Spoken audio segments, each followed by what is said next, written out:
Hi everybody. So today we're going to start writing out the steps for how to make your healthy snack.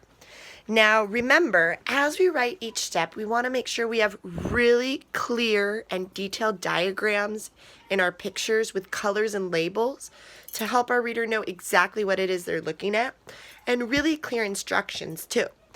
Every time we write a step, we want to stop and ask ourselves, will my reader be able to read these instructions, look at my picture, and create the same snack that I did? Before we get started, I want to teach you about some words that we use a lot in how-to books. The first word we're going to use a lot is the word you. This is a sight word. You guys know this one. Think about it. When you're giving instructions to somebody, you're going to say you a lot. Like, you put your hand here, you pick this up, and so on. The next word we're going to see a lot has the word you in it. Can you find the word you in this word? It's right there. And then it has an R. This is the word your. Does that make sense that we might say that a lot? You put your hand here, you move your dish this way, and so on. So these two words we'll be using a lot. And you already did this in your first how-to book without even knowing. It's just kind of natural. The next words that we're going to use a lot, and some of you already started using these too, are called sequencing words. So sequence means order, and the order in which we do something is really important, right? Can you imagine if we got our steps all mixed up? We'd come up with all kinds of things that aren't the snack you're trying to get your reader to make. So these words go something like this.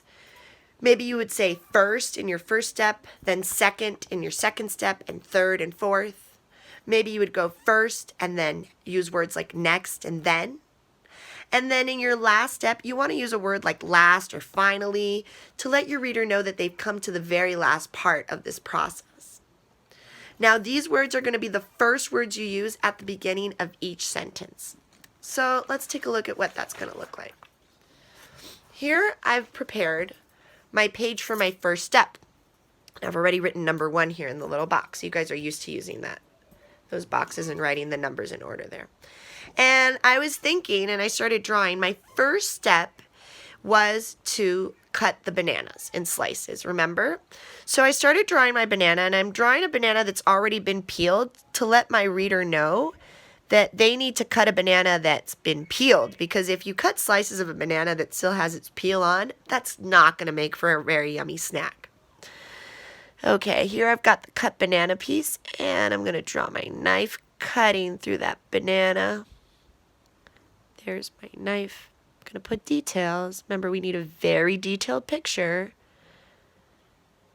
Okay, so that's the sharp edge, and then here are all the banana pieces that it's gone slicing. All right, now, is my banana floating in the air and these slices are floating in the air? No, that'd be really cool if it was. But I did this on a plate, so I'm going to draw the plate. All right, now I'm going to add some color, and we're going to see if by adding color, this makes my picture a lot more understandable and let my reader know what these objects really are. Okay, so now that that is yellow, it looks much more like a banana, right? Okay, I'm going to change my yellow to a lighter yellow because I'm focusing on the details. And the inside of a banana isn't as dark yellow as the outside, right? So I'm going to use this lighter yellow to color here. And this part's going to be even lighter. The inside of a banana is almost white, huh? And color my slices so that way my reader knows these are more banana slices. See? That looks a lot more clear now. Let's see. I'm going to use this gray kind of silver color to color my knife. There we go. And my plate was actually a green plate, so I'm going to color in my plate. How's that? Now it's even much more clear that this picture is showing somebody cutting a banana up, right? But to make it even more clear, I'm going to add labels. So I'm going to write banana, knife with that crazy silent K that we don't hear, and I'm going to write dish here. Okay. Do you think my reader can get a really, really good clue at this picture and know what to do? I'm going to add words now to make it even more clear. So I'm going to start with one of those transition words. Should I start with first, next, last? This is my first step. So I'm going to start with first. First, you, sight word. And notice how I'm putting a 2-finger space between each word. That way it's going to be clear and easy to read. First, you, new word, cut. Okay, this is going to be a great word where I can use my vowel chart. So let's stretch out cut. K, t, cut. What do we hear at the beginning? K. I hear a letter C. What do we hear in the middle? Which vowel letter? K, like umbrella. It's a U. And let's see, what's the last part? K, T. There we go. So remember, I want to be using that strategy too to sound out beginning, middle, and ending sounds. All right. First, you cut the. I'm going to put my finger space, but oh no, I don't have enough space to write a word here. So I'm going to go back to the beginning and down to the next line and continue writing my sentence here. First, you cut the, that's a sight word, the, space again, ba, na, na, and I'm going to put a period at the end. Notice how I also started with a capital letter and then all my other letters are lowercase. I want you to try to do that today. Okay, let me reread what I said.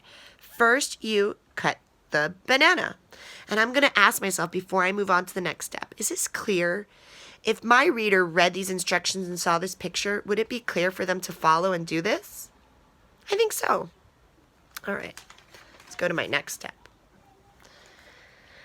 The next part was, oh yeah, we spread peanut butter on the bread or on the toast. So I'm going to draw my plate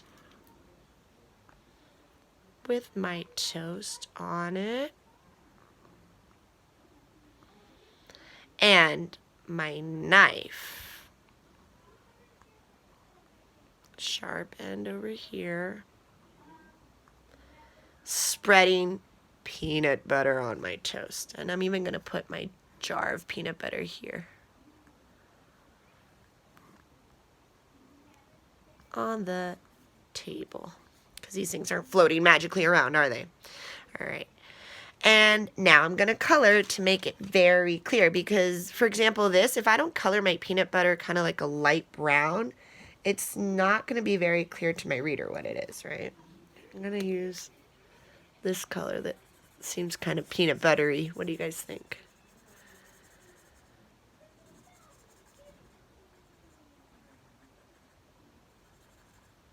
Okay. Looks more like peanut butter now, right?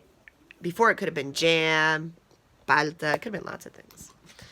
I'm going to color my bread. Now, I used whole wheat toast, so that's usually a brown color.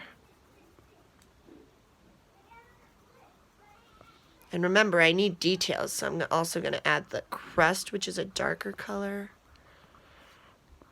all around my toast. Okay. Color my plate green, because my plate did not magically change colors, right? And I'm going to silver up my knife so it's clear that that's a knife. Put some peanut butter in my jar. Right, and my peanut butter jar had a green cap on it. Color this green. All right, and now some labels would really help this make this picture be even more clear, don't you think? So let's see. I'm gonna write PB for peanut butter. I'm gonna write knife here, dish here, toast here, and maybe I'm gonna draw an arrow because peanut butter is a long word. Peanut butter. Okay. Now, what transition word would I start with now? If this is my second step. I could say second, or I could say next. I'm going to use next. Next, notice how I started with the capital letter and the rest are lowercase. I don't have enough space here, so I'm going to go back to the beginning and down to the bottom. Spread.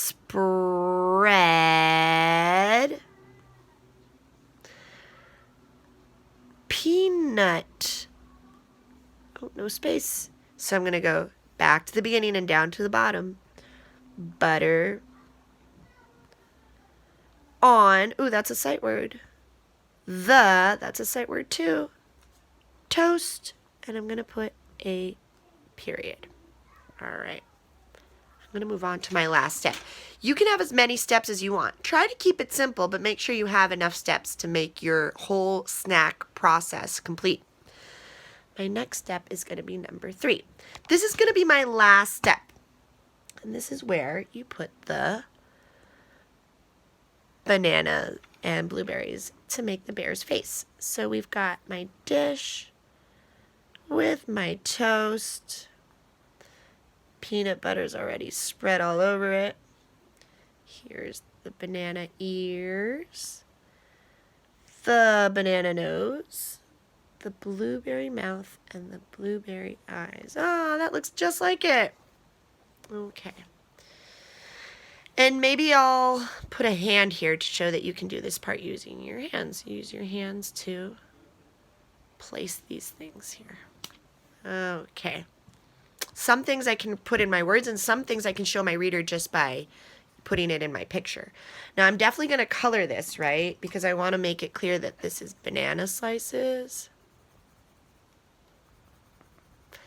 That these are blueberries. That this is peanut butter.